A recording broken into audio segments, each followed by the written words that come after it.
Chapter 19 of The Science of Being Great by Wallace D Wattles. A View of Evolution.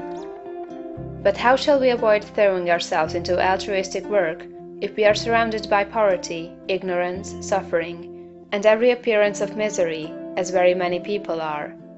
Those who live where the withered hand of want is thrust upon them from every side appealingly for aid must find it hard to refrain from continuous giving.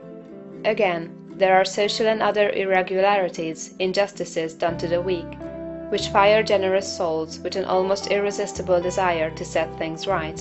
We want to start a crusade. We feel that the wrongs will never be righted until we give ourselves wholly to the task. In all this, we must fall back upon the point of view. We must remember that this is not a bad world, but a good world in the process of becoming. Beyond all doubt, there was a time when there was no life upon this earth.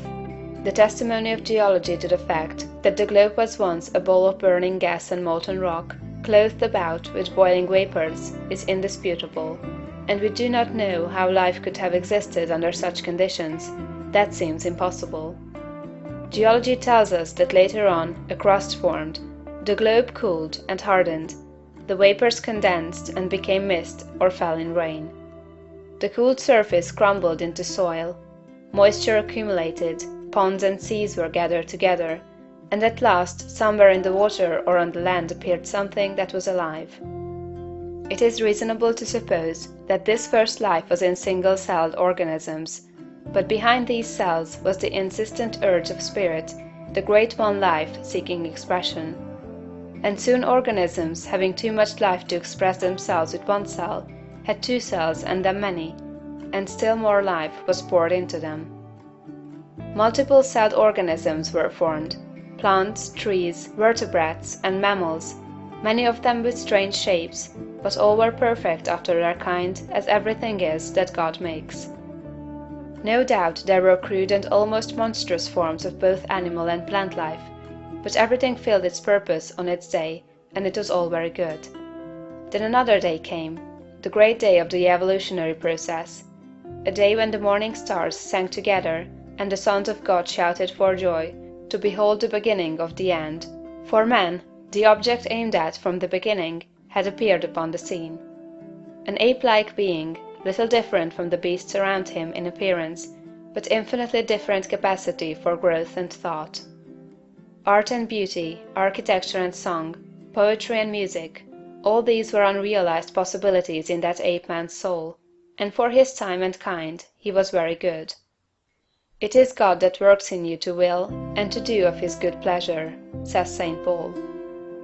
From the day the first man appeared, God began to work in man, putting more and more of himself into each succeeding generation, urging them on to larger achievements and to better conditions, social, governmental, and domestic. Those who, looking back into ancient history, see the awful conditions which existed, the barbarities, idolatries, and sufferings, and reading about God in connection with these things, are disposed to feel that he was cruel and unjust to man, should pause and think. From the ape-man to the coming Christ-man, the race has had to rise.